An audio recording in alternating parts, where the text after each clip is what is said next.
할렐루야. 지난 한 주간 평안하셨습니까? 명절은 잘 보내셨나요? 예. 정말 어려운 때 또 사람 만나는 것도 부담되고 또 부모님 또 형제 자매들 꼭 만나야 됨에도 불구하고 또 그러지 못한 경우도 있지만은, 그러나 이 모든 것이 하나님께서 합력해서 시간을 지나고 나면은 반드시 우리에게 더 유익하고 복되게 해 주실 줄 믿습니다. 그렇게 되기를 주님의 이름으로 축원합니다. 축복합니다. 자, 오늘 이 말씀의 주제가 너희는 세상을 두려워하지 말라는 이 말씀의 주제를 가지고 잠시 소개해드리고 또 함께 기도하는 시간을 갖기를 원합니다. 제가 학교 다닐 때 즐겨 좀 힘들고 어려울 때에 즐겨 암송했던 그 시 한 편이 있습니다. 우리나라 시인이 지은 것이 아니고 저 러시아 그 알렉산드라는 그에게 이 푸시킨 그 시인이 지은 시인데, 제가 한번 먼저 이 시를 한번 여러분들에게도 알지만은 소개해드리고 말씀을 시작하도록 하겠습니다. 삶이 그대를 속일지라도 슬퍼하거나 노하지 말라. 슬픔의 날을 참고 견디면 반드시 기쁨의 날이 오리니, 마음은 미래에 살고 현재는 항상 슬픈 것. 모든 것은 순간이고 또 지나간 것이니 지나가는 것은 훗날 그리워지느니라. 여러분도 잘 아는 것 아닙니까? 그렇죠? 삶이 우리가 지금 살아가다 보면 자꾸 뭔가 속는 것 같아. 그런데 삶이 그대를 속일지라도 절대로 슬퍼하거나 노하지 말라는 거예요. 슬픔의 날을 참고 견디면 반드시 그날이 언제인지 모르지만 기쁨의 날이 온다는 겁니다. 현재는 괴롭지만 지나가면 기쁨의 미래가 올 것을 믿고 살도록 이제 그렇게 권고하고 있습니다. 자, 우리 4.3분기 7월, 8월, 9월, 정말 7월과 8월과 9월은 장마로, 태풍으로, 그 다음에는 더위로, 중국 우한 바이러스, 그 다음에는 이 연병으로 참으로 힘들어 두려워하고 슬퍼하며 정말 어려웠던 그런 나날들이었습니다. 이제 4.4분기, 이제 이 결실의 계절, 새로운 10월을 시작하면서도 우리는 역시 힘든 상황들을 바라보며 이 두려움 가운데 그 다음에는 지금 살아가고 있습니다. 이 예수 그리스도 안에서 우리 모두가 승리자임을 믿고 우리가 당당하게 살아가려고 해도 때로는 삶에 대한 두려움이 순간순간 우리들의 앞에 그림자처럼 자꾸 이렇게 찾아오게 됩니다. 그것은 인간은 존재적으로 약하고 불완전하기 때문에 그렇습니다. 그래서 보세요. 철없는 철부지 아이들은 아이들대로 미래에 대한 두려움이 있고요. 또 힘있고 그 다음에는 이 능력 있는 우리 젊은이들은 젊은이대로 미래에 대한 불안감을 감추지 못하고 또 있고, 이제 연세 드신 어른들은 어른들대로 현실에 대한 두려움이 있고, 어쩌면은 이제 한 생을 다 살았다고 생각하는 이 연세 드신 어른들은 노인들대로 역시 삶에 대한 그런 두려움을 가지고 살아가고 있습니다. 특별히 어려운 문제와 상황을 만나게 되면 우리는 더더욱 두려워하게 됩니다. 요즘 가까웠던 친지와 친구들을 만나는 것도 그렇게 즐겁지 않습니다. 마음의 부담감을 가지고 만나게 됩니다. 새로운 어떤 장소를 찾아가는 것도 그렇게 옛날처럼 즐겁지 않습니다. 다른 사람들이 그곳에 많이 와 있다면 괜히 두렵습니다. 이런 때 우리는 두려워지는 것은 뭐 자연스러운 일 아니겠습니까? 그러나 두려워하며 사는 것은 이 불신앙적인 삶이 되고 또 자신을 약하게 만들고 결국에는 불행하게 만든다는 겁니다. 그리고 두려움은 우리 삶에 있어서도 이 은혜가 아니라 오히려 이렇게 방해가 됩니다. 그래서 하나님은 오늘을 살아가는 우리 장흥 성도들에게 세상의 삶을 두려워하지 말라고 말씀합니다. 우리는 이 하나님의 말씀을 따라 살아야지 자연적 감정을 따라 살아가면 안 됩니다. 하나님은 오늘 우리들에게 삶을 두려워하지 말아야 할 그 이유를 오늘 선지자 이사야를 통해서 우리에게 들려주고 있습니다. 수백 년, 수천 년 전에 하나님께서 그 염려, 불안, 두려움 가운데 살아가고 있는 그 백성들에게 이 선지자 이사야를 앞세워서 그 백성들에게 주셨던 말씀이 오늘 이 말씀입니다. 그런데 그들에게 이 말씀을 전해주고 그 다음에 이 말씀이 없어진 것이 아니라 하나님께서는 기록해서 오늘을 살아가는 이 시대를 살아가는 우리 장흥 성도들에게 오늘 아침 함께 읽게 하고 듣게 하고 보게 하면서 이 두려움 많은 세상에서 살아가는 우리들을 향해서 너희는 세상을 두려워하지 말라고 다시 말씀하고 있습니다. 불안하고 두려운 세상에 적을 두고 살아가는 오늘 우리 장흥 성도들에게 하나님은 왜 세상을 두려워하지 말라고 말씀하시는지 여러분 아십니까? 그래서 오늘 이 말씀을 우리 짧은 시간이지만 한번 집중해서 우리가 바라보며 또 우리가 말씀을 듣고 묵상하며 우리가 또 한 주간 앞으로 우리 남은 인생 우리가 쫄지 말고 두려워하지 말고 담대하게 하나님 앞에 감사하며 찬양하며 살아가는 그런 저와 여러분들이 될 수 있기를 먼저 주님의 이름으로 축원합니다.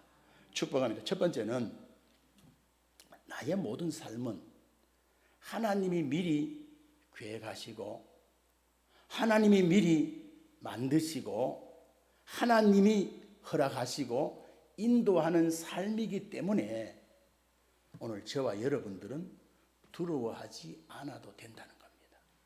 자, 오늘 여기에 1절에 기록된 말씀을 우리 다 같이 한번 우리 말씀에 집중하기 위해서 한 목소리로 한번 먼저 말씀을 읽도록 하겠습니다. 1절 말씀입니다. 시작.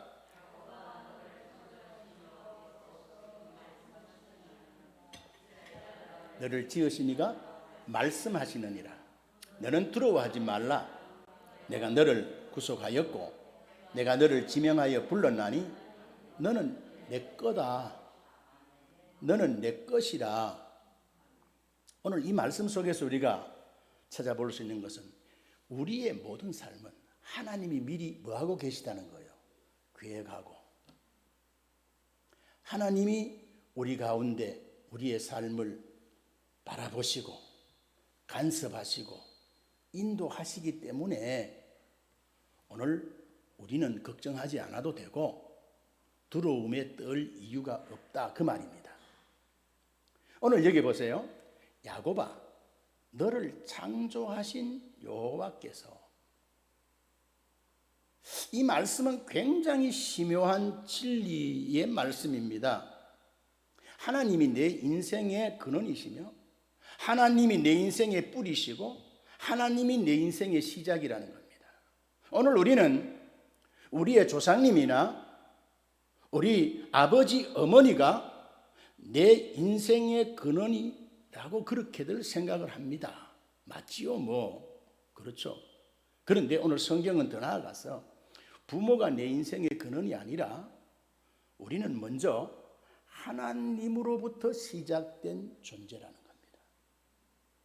오늘 우리가 어머니 태에서 조성되고 시작도 하시기 전에 하나님은 우리를 미리 예정하시고 계획하시고 하나님께서 간섭하시고 우리를 만드시고 우리를 인도하시고 계시다는 거예요. 그래서 다윗은 시편 139편 16절에 이렇게 말합니다. 여러분 보세요.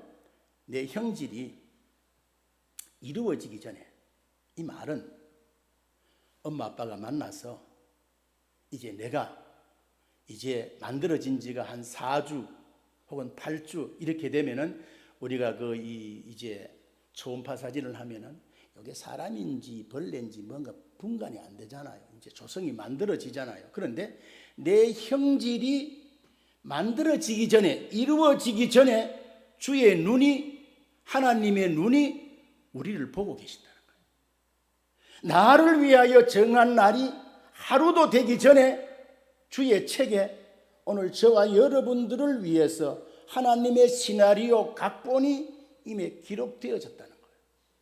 그래서 내 형질이 이루어지기 전에 주의 눈이 보셨으며 나를 위하여 정한 날이 하루도 되기 전에 주의 책에 다 기록되었나이다. 이 요한계시록에 보면 생명록 책에 거기에 우리의 모든 것이 기록되고 있는 거예요. 그러므로 우리 존재는 누구로부터 시작되었다는 겁니까? 하나님으로부터.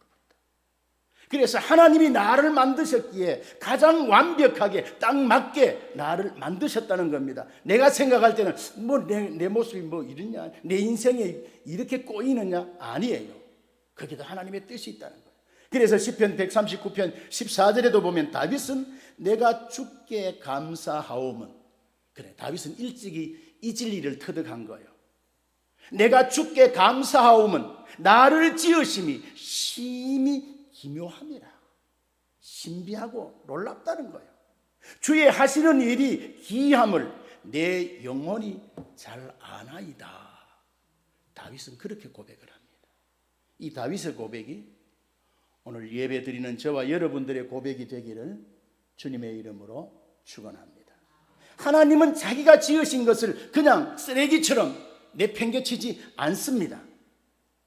여러분 그렇죠? 우리도 자기가 만든 것에 대해서는 애착이 있잖아요. 우리 백 집사님이 그림을 그리는 분인데, 화가인데 이 제자들이 꽤 많아요. 그런데 저분이 이제 그림을 그려가지고 이제 액자를 만들어서 10월 달에 또 전시회를 한다나 그렇다는데, 그림에 대해서 모르는 사람들은 백 집사님의 그림이 좀 이쁘네, 아름답네, 보기 좋네, 그냥 그러고 끝나요. 별 관심 없어요. 그런데 그림에 대해서 아는 사람은 거기 많은 돈을 주고 또 사가서 자기 집에 걸어놓는 사람도 있어요. 그런데 그 사람보다 많은 돈을 주고 사서 가서 걸어놓는 그 사람보다 그 그림에 대한 애착을 가장 많이 갖는 사람은 누굴까요? 그림을 그리는, 그 작품을 만든 본인인 거예요. 그렇습니다. 하나님이 오늘 저와 여러분들을, 우리가 조성되기도 전에 하나님께서는 이미 미리 계획하시고 만드시고 인도하시고 함께하시고, 하나님께서 이미 주의 책에 우리의 인생의 한 편의 드라마를 지금 각본하시고 만들어가고 있다는 거예요. 그래서 내 작품, 내 것은 내가 지키고 관리하고 보호하고 사랑하는 거예요. 그래서 저와 여러분보다 하나님이 우리를 더 잘 아시는 거예요. 우리를 더 사랑하시는 거예요. 그래서 하나님께서도 우리를 창조하시고 우리와 함께 하시고 우리의 인생길 마칠 때까지 항상 우리 가운데 함께 하시면서 인도하십니다. 하나님은 그 지으신 만물을 긍휼히 여기시고 선대합니다. 그렇기 때문에 세상에 어떤 이변이 일어나도 예수 그리스도를 나의 주로 고백하고 하나님을 아버지라 부르는 우리들은 세상을 두려워할 이유가 있다 없다? 없다는 거예요. 여러분, 하물며 하나님께서 자기의 형상대로 지으신 우리들 얼마나 더 선대하시겠습니까? 그래서 성경은 하나님께서 우리들의 머리털까지도 다 헤아리신 바 되었다고 말합니다. 그래서 오늘 저와 여러분들이 나는 외롭고 혼자인 것 같고 버려진 것 같아도 여러분은 결코 혼자가 아닙니다. 버려진 것도 아닙니다. 지금도 하나님은 불꽃 같은 눈길로 우리를 두루 살피시면서 우리 머리를 바라보시면 머리털을 세시고 우리의 손발을 바라보시면 우리가 건강한 거 아닌가 하나님께서 바라보시고 하나님께서 우리의 삶에 간섭하시고 인도하신다는 거예요. 그리고 그 다음에는 오늘 여기 보세요. 내가 너를 구속하였고, 하나님이 우리를 구속하셨으니 두려워 말라는 거예요.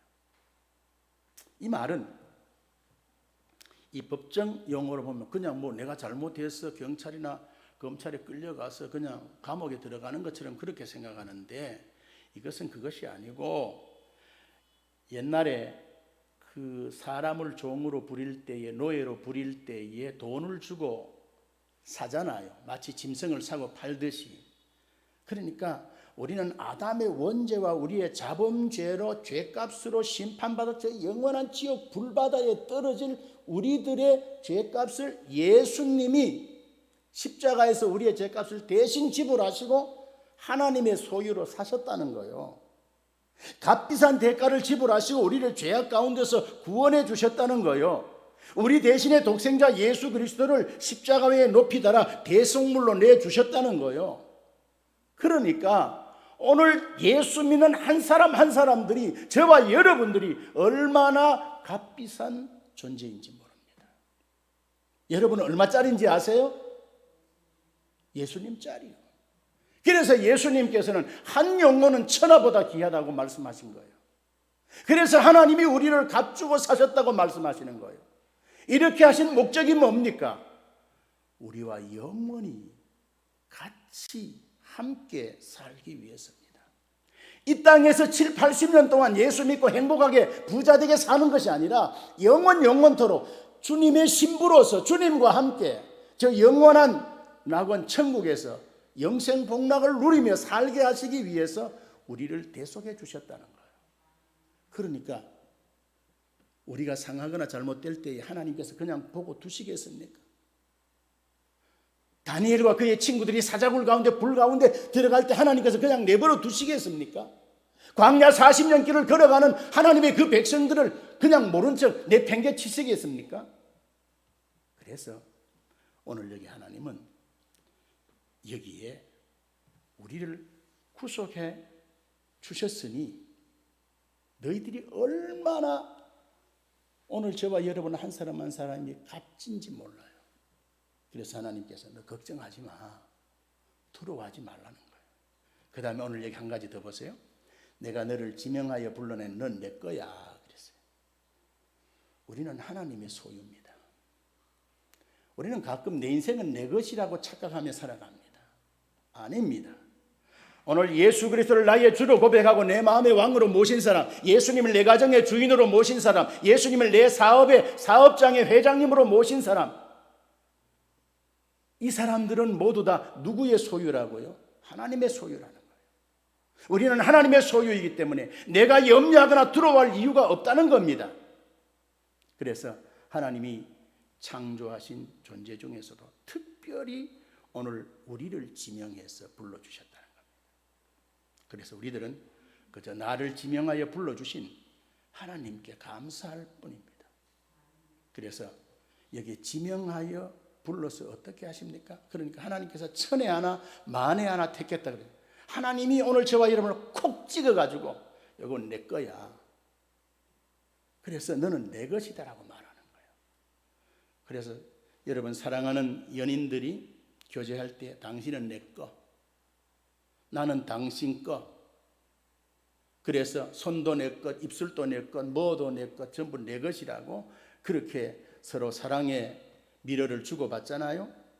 하나님은 우리에게 세상 사람들이 우리를 바라볼 때 잘나고 못나고 그렇게 평가하지만은 하나님은 오늘 저와 여러분들을 바라보실 때에 예수님의 피값으로 대속의 제물로 지불하고 우리를 부르셔서 하나님의 자녀 삼으셨기 때문에 하나님이 우리를 바라보실 때 요거는 투고 보기에도 막 그냥 간지럽고 그냥 이쁘고 어쩔 줄 모르는 거예요. 내 자식을 사랑하는 것보다 연세 드신 어른들은 손주들을 더 이뻐하는데 한없이 주고 베풀어도 아까운 것이 없는 것처럼 하나님께서 우리들을 그렇게 보신다는 거예요. 우리는 누구의 소유라고요? 하나님의 소유. 누구나 자기 소유는 소중하게 여기고 끝까지 지키려고 합니다. 하나님의 것이 된 우리는 하나님이 반드시 우리를 소중히 여기시고 끝까지 지키시고 보호해 주실 줄 믿으시기 바랍니다. 그래서 오늘 여기에 너희는 마음에 근심하지 말라는 거예요. 세상을 두려워하지 말라는 거예요. 자, 그 다음에 한 가지는 오늘 여기 2절에 기록된 말씀 여러분 한번 보세요. 내가 물 가운데로 지날 때에 내가 함께 할 것이라. 내가 강을 건널 때에 물이 너를 침몰하지 못할 것이며 내가 불 가운데 지날 때에 타지도 아니할 것이요 불꽃이 너를 사르지도 못하리라 그랬어요. 오늘 왜 하나님께서 이 어려운 시국을 살아가는 우리들을 향해서 너희는 세상을 두려워하지 말라 그럽니까? 하나님이 함께 해주시겠다는 거예요. 누가 함께 한다는 거예요? 하나님이 함께 해주시겠다는 거예요. 철부지 어린 아이는 그 연약한 엄마 가슴에 안겨 있으면 세상을 두려워하지 않아요. 세상을 겁내지 않아요. 별로 그냥 힘없는 아버지지만 아버지 등에 엎여 있는 철부지 어린아이는 세상을 두려워하지 않아요. 누가 함께 하시기 때문에. 누가 함께 하기 때문에 그럴까요? 엄마가. 엄마 품이. 아버지 등이. 여러분, 연약한 엄마 가슴도 힘없는 아빠 등도 철부지 어린아이를 그렇게 두려움을 물러가게 하고 평안케 한다면 이 우주 만물을 창조하신 살아계신 하나님, 전지전능하신 하나님, 무소부재하신 하나님, 영원불변하신 하나님, 생명의 근원 되신 하나님, 만복의 근원이 되시는 그 하나님이 우리 아버지가 되셔서 우리와 함께 하신다면 세상이 어떤 요동을 친다 한다 할지라도 우리가 두려워할 이유가 없다는 거예요. 쫄지 마세요. 겁내지 마세요. 두려워하지 마세요. 힘들고 어려우면 아버지를 찾으면 되는 거예요. 철부지 어린아이들은 말을 못해도 힘들고 어려우면 엄마를 찾아요. 어떤 아이는 아빠를 불러요. 오늘 저와 여러분들은 이 어려운 시국 가운데 힘들고 어려울 때에 하나님을 아버지라 부르면서 좀 소리치시기 바랍니다. 기도하시기 바랍니다. 우리 곁에 계시는 하나님이 우리가 울 때에, 우리가 소리쳐 부르짖을 때에 하나님께서 하나님의 시선이 우리를 향하게 될 줄 믿습니다. 하나님의 귀가 우리의 소리에 귀를 기울이게 될 줄 믿습니다. 그 전능하신 그 손이 우리를 붙들어 주신다면 마른 막대기도 싹나게 하셨던 그 하나님, 삼손의 손에 들려진 그 썩은 냄새나는 나귀 택배를 통해서 1,000명을 쓰러지게 하셨던 그 하나님, 그분이 우리와 함께 한다면 우리가 왜 세상이 두렵겠습니까? 그래서 앞서간 우리 신앙의 선배들은 주와 함께 길 가는 것 즐거운 일 아닌가? 주와 같이 길 가는 것 즐거운 일 아닌가? 그래요. 주님이 우리와 함께 하신다면, 지금까지도 우리와 함께 하셨던 그 하나님은 오늘 앞으로 우리가 살아가는 삶의 현장 속에서도 보이지 않는 하나님의 능한 손길이 우리를 붙드시고 하나님의 시선은 우리를 바라보시고 하나님의 두 귀는 우리의 숨소리까지 신음소리까지 들으시려고 우리에게 모든 사이클을 초점을 맞추고 계시다는 사실을 믿으시기 바랍니다.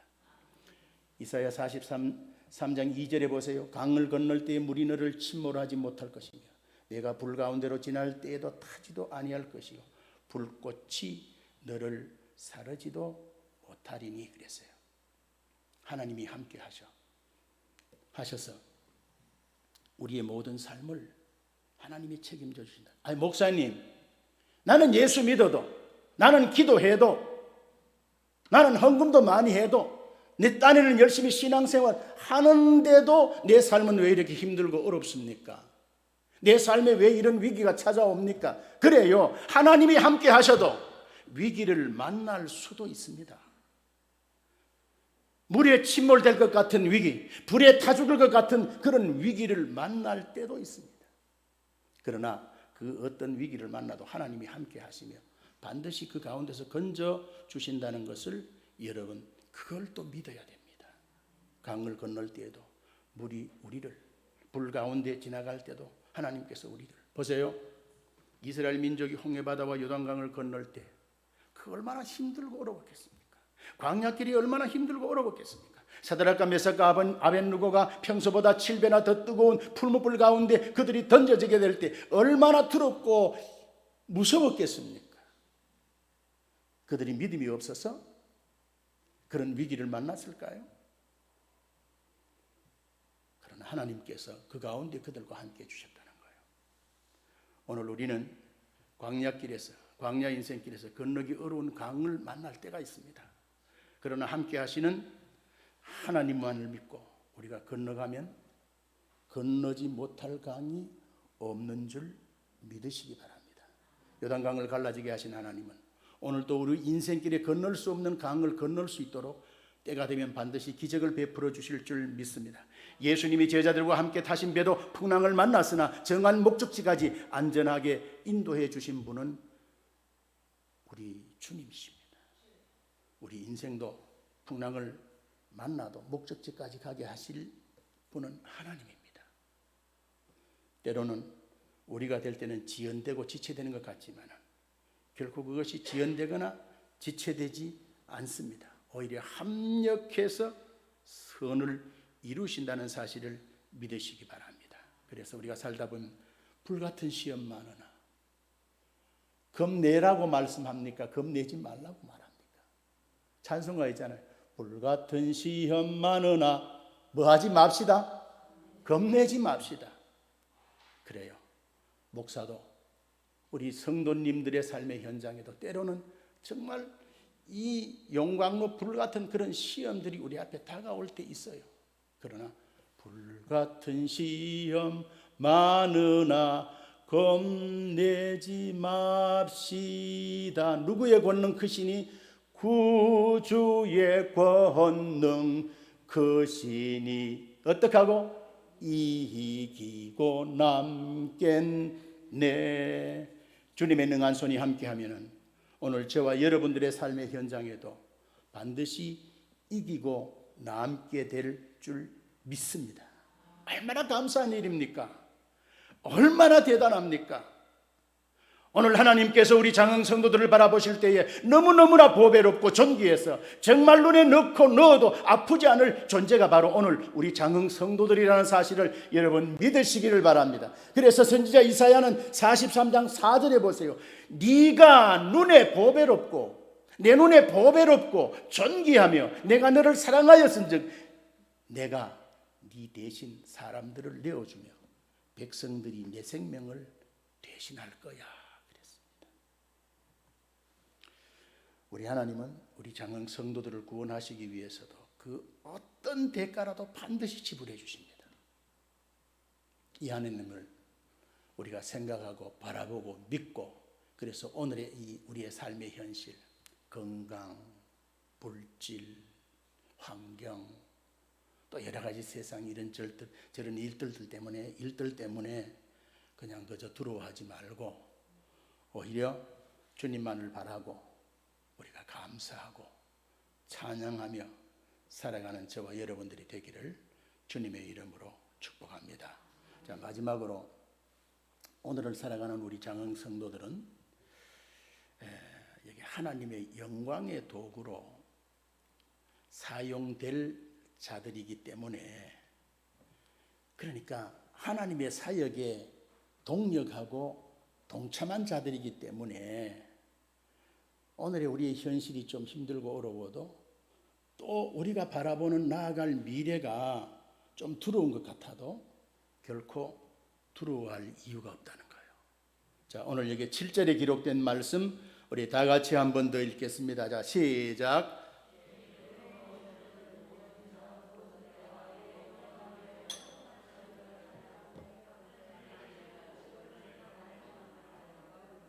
아멘.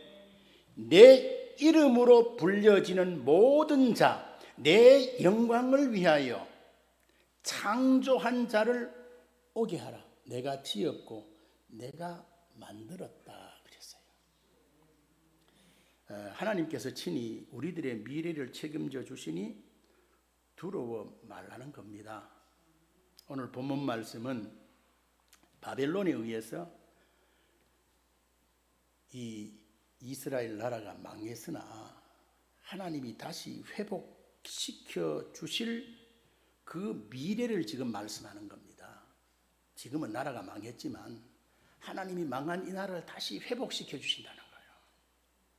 그 가깝게는 70년 후에 바벨론에서 돌아오게 하실 것과 멀리는 말세에 이스라엘 백성을 다시 회복하실 것을 말씀하신 예언입니다.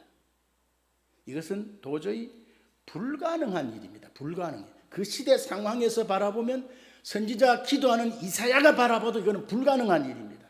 그러나 70년이 지난 후 바벨론 포로에서 돌아오게 된 것도 인간적으로는 도저히 불가능한 일이었습니다. 그러나 우리 하나님이 파사왕, 페르시아왕 고레스의 마음을 움직여가지고 행하신 초자연적인 그런 역사가 일어나게 됩니다.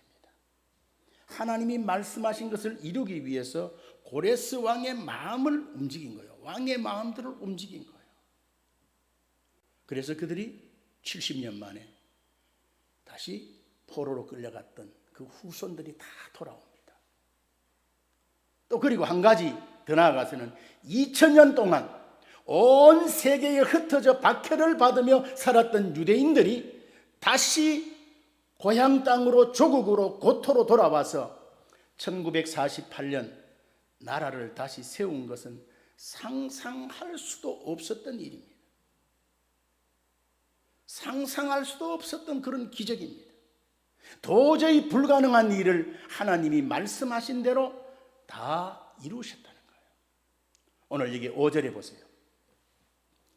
5절에 보면 두려워 말라. 내가 너와 함께하여 내 자손을 동쪽에서부터 오게 하며 서쪽에서부터 너를 모을 것이며 라고 말했습니다. 그러니까 이스라엘이 다시 이제 망합니다. 그래서 세계 만방으로 다 흩어졌습니다. 그런데 하나님께서는 그들을 다시 모은대요. 보세요. 여기 보면은 이제 내 자손을 동쪽에서부터 오게 하고 서쪽에서부터 너를 모으고 그 다음에 6절에 보면은요, 내가 북쪽에게 이르기를 내놓으라, 남쪽에게 이르기를 가두어 두지 말라, 내 아들들을 먼 곳에서 이끌며 내 딸들을 땅 끝에서 오게 하며 라고 말합니다.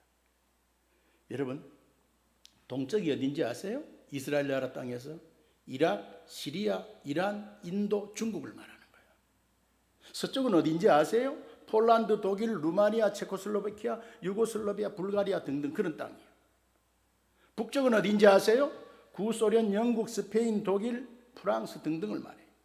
남쪽은 어딘지 아세요? 아프리카, 예멘 등등. 거기에서 그들을 다 돌아오게 하는 거예요. 동쪽에서는 40여만 명이 고향 땅으로 돌아오게 하는 거예요. 북쪽에서는 1986년부터 1990년까지 거기에 살던 100만 명이 그 다음에는 저 유럽 쪽에 있던 자들을 돌아오게 하는 거예요. 남쪽은 아프리카, 예멘인데 1971년 그들이 고향 땅으로 돌아옵니다. 비행기 의자를 다 떼내고 24시간 동안 18,000명을 실어 나릅니다. 이 작전을 독수리 날개 작전이라고 그렇게 불렀습니다. 한 번도 비행기를 타보지 못한 그들을 비행장에 데리고 나와 비행기를 타려는 순간 물었습니다. 저것이 비행기인데 타는 것이 무섭지 않느냐 그렇게 묻자 그들이 비행기 날개 위에 그려져 있는 독수리를 보고 오늘 이 이사야 선지자의 예언을 찾아낸 거예요. 기억한 거예요. 그래서 이사야 46장 11절에 보면 이런 말씀이 있습니다. 내가 동방에서 독수리를 부르며 먼 나라에서 나의 모략을 이룰 사람들을 부를 것이라. 내가 말하였은즉 정령 이룰 것이요 경영하였은즉 정령 행하리라 그랬습니다. 그러니까 그 백성들은 이 예언의 말씀이 이루어지는 것을 믿고 조금도 두려워하지 않은 거예요. 그러니까 그때는 이사야 선지자가 얘기할 때 어떻게 독수리가 사람을 싣고 우리를 고향으로 돌아가게 해? 이해가 안 됐는데 이 시대에 와서 보니까 비행기가 독수리처럼 날개를 폈는데 거기에 독수리가 그려져 있는 거예요.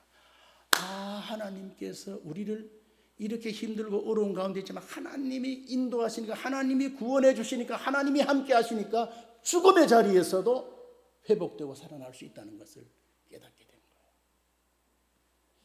오늘 본문에서 하신 하나님의 말씀이 얼마나 정확하게 먼 미래에 이루어진 것을 역사적 예를 들어 지금 제가 조금 얘기한 거예요.